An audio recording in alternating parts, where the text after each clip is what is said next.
Okay, now pag-usapan natin patungkol sa ito na topic na natin 'to sa mga live, pero gusto ko lang pagtuunan ng pansin, mabigyan ng diin ito upang, maliwanagan ang, ilan sa ating mga makakapanood ng, video po na ito. 'Pag sinabi kasing 'pag sinabing, chemotherapy, 'pag sinabing radiation therapy, 'pag sinabing, bypass o operation o anumang mga matitinding gagawin sa'yo para ma-extend talaga yung buhay mo, that's all temporary. Ulitin ko, temporary lang. Ang ending pa rin yan, pagbabasihan pa rin talaga niyan, ay kumusta ba yung lifestyle mo, yung araw-araw na ginawa ng Diyos sa buhay mo, kumusta yung response mo, kumusta yung mga ah, kumusta yung routine mo, yung choice mo, pinili mong buhay, at ano na yung kinahinatnan. Once na yan na yung naging advice sa mga expert, ito na nga yung mga binanggit ko, that is all temporary. Diyan pa lang, nangangahulugan na wala na talagang wala na talagang chance na gumaling ka. Wala na talagang chance na tuluyan ka talagang makarecover. Wala na talagang chance na tawag nito, wala na talagang chance na bumalik ka pa talaga sa normal mong buhay at tuluyan kang alam mo yun, ma-maintain talaga yung lakas na meron ka noon. Pero after nitong mga clinical trial, itong mga therapy mga pinagagawa, makikita mo talaga yun nga mararaming pera, wala talagang nagawa eh. Nagulat na lang tayo, namatay because of cardiac arrest, namatay because of colon cancer, namatay because of liver cirrhosis. Napakadaming mga malalang sakit na magugulat ka. Mayaman naman yun maraming pera yun pero bakit walang nagawa? Isa sa pinakamasakit talaga na isipin na ang akala natin, kumain lang tayo ng gulay, kumain lang tayo ng prutas, at talagang magkaroon ng in moderation balanced diet, talagang magiging healthy na talaga tayo. Kaya talagang maluluha ka na lang talaga, maiiyak ka na lang talaga, at mapapatanong ka talaga sa Panginoon, Lord, ginawa ko namang lahat naging mabuting tao naman ako, naging maayos naman ako, at sa tingin ko, healthy na yung pamumuhay na meron ako. Pero at the end of the day, wala talagang nagturo sa atin, wala talagang nag-encourage sa atin na ito pala yung tamang pagkain na dapat pala nating sundin. Sapagkat, ano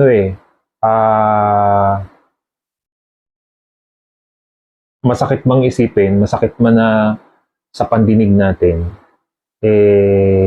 wala yung research kasi na nilabas ng science na ipinasa sa Harvard, bayad naman kasi yun. Isipin mo na lang. Ako, hindi naman ako expert na kagaya ng mga fina-follow ninyo, mga pinapanood ninyo magagaling. Ako lang naman at the back of my mind, napatanong lang naman ako sa sarili ko. Sabi ko, Lord, bakit ganun? For more than a decade, talagang grabe talaga yung I am dedicated talaga kapag ako ay nagkakaroon ng presentation about health and wellness, kung paano makakatulong tong produkto namin, kung ano yung mga food supplement na inumin mo, ano yung preparation ng pagkain mo, kung di ka mapadumi, ganito yung issue mo, ito yung inumin mo, ito yung gagawin mo. Talagang alam mo yun. Pero sobra talagang kita ko naman naka-recover naman, lumakas naman sila. Talagang nag-mega dose sila. 50,000 mahigit na yung nagagastos kasi kailangan nilang mag-mega dose talaga sa mga iniinom. Pero ingat na sila talaga, pero wala, maiiyak ka na lang talaga. Na, Lord, hindi na, wala na ba talaga? Ito na lang ba talaga? Ito na ba talaga yung kapalaran namin na naghihintay?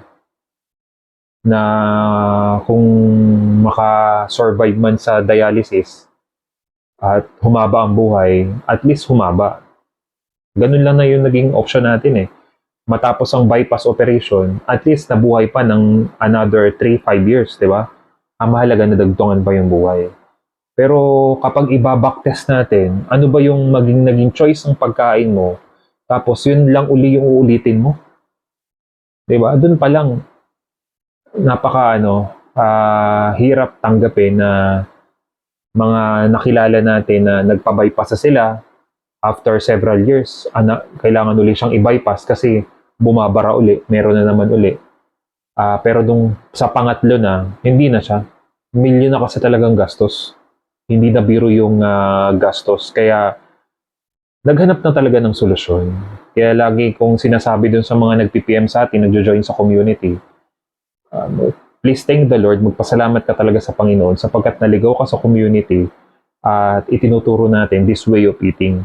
At talagang bumubuhos po talaga yung mga message sa ating Facebook na pastor, nagpapasalamat po ako, talagang abot langit, ang dami na pong nananalangin para sa atin. Sobrang pasalamat po nila na nagkaroon ng solusyon ang mga matagal na pong issue po nila patungkol sa kanilang mga kalusugan. Kaya wala eh. Doon pa lang failure na talaga sapagkat sa pasimula pa lang ay kasinungalingan na. Kaya wala eh. Nagtataka rin din lang naman talaga ako sa mga expert. Paulit-ulit na pattern. Yun at yun lang yung mga pattern. Ang galing ng explanation, how it works, paano yung nangyari, paano nagkaroon ng problema, what's the solution? Ang ending pa rin talaga, pagkain pa rin eh. Ano ba yung pagkain, ano yung nourishment na magaganap after the therapy, after ng mga trial na gagawin para lang masabi na tuluyan na talaga tayong gagaling. Kaya nga yung napanood ko dun sa interview kay Chris Aquino, sabi niya kung itong huling trial na to ay hindi magiging maganda, ay buhay ko na magiging kapalit. Pero kapag ito naging matagumpay, malamang at sa malamang, may extend pa yung buhay ko. Di ba? Imagine mo yun. Talagang malaking pera talagang ginagastos. Di ba? Pero simple lang naman. No? Ang ating katawan ay nagre-reproduce ng 3,000 mg of cholesterol. 75% ng cholesterol nire-reproduce ang ating katawan. Yung 25% na yun, kinakailangan ay maipasok mo din ay high in cholesterol. So that is 100%. Kapag hindi mo ipinasok yung 25% na yun sa katawan mo, na taliwas kung ano yung pangangailangan ng ating katawan, magkakaproblema talaga tayo.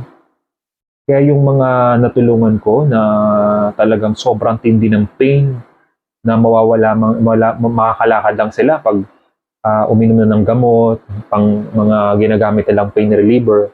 Pero ngayon, isipin mo, yung long suffering nila, ngayon okay na sila.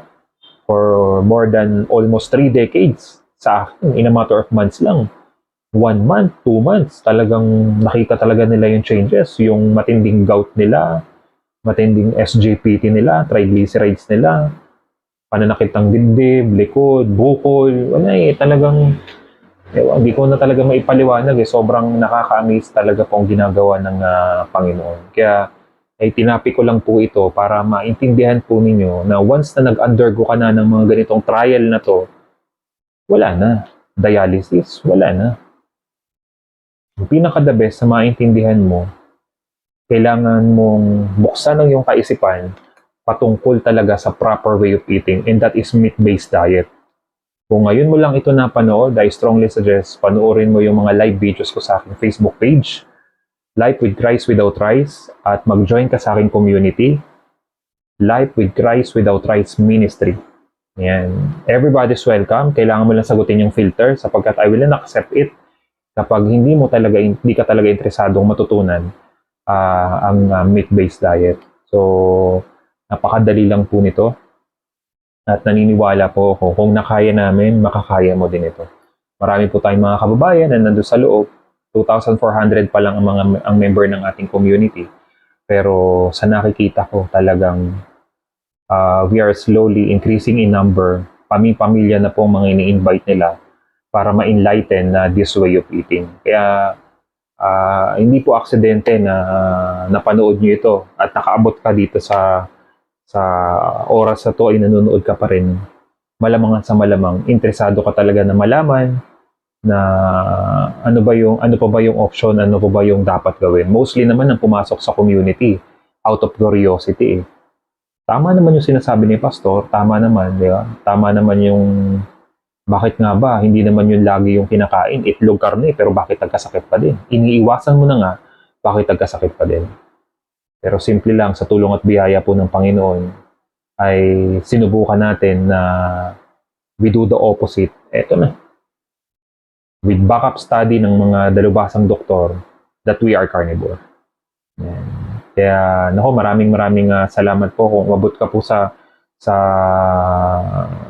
patapos na itong video po na ito. Kung ikaw ay nag-undergo ng anumang mga trial na in-advise ang doktor, I strongly suggest ilaban natin yan. Kung inayawan ka na ng doktor, ilaban natin ito. At wala namang mawawala kung susubukan natin. Marami nang nawala sa inyo, ilan ang pamilyang namatay, katitiwala natin sa mga expert. Bigyan mo yung sarili mo, bigyan mo ng pagkakataon yung sarili mo na umalis naman tayo dun sa nakasanayan natin gawin. Umalis naman tayo dun sa tinuro ng mundo, tinuro ng mga expert. Bakit hindi natin subukan?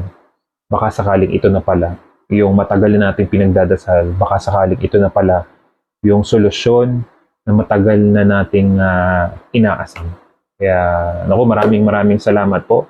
I hope and I pray na makilala ko po kayo, makausap kayo, at malaman ko ano yung mga health issues po ninyo. I am willing, and I hope you are willing din na matutunan this meat-based diet. So, hanggang dito na lang po. Dalangin ko po, anumang sakit na meron ka ay tuluyan ka na makalaya at bumalik ka ulit sa normal na pamumuhay. Always remember, we can live without Christ, and we cannot live without Christ. God bless.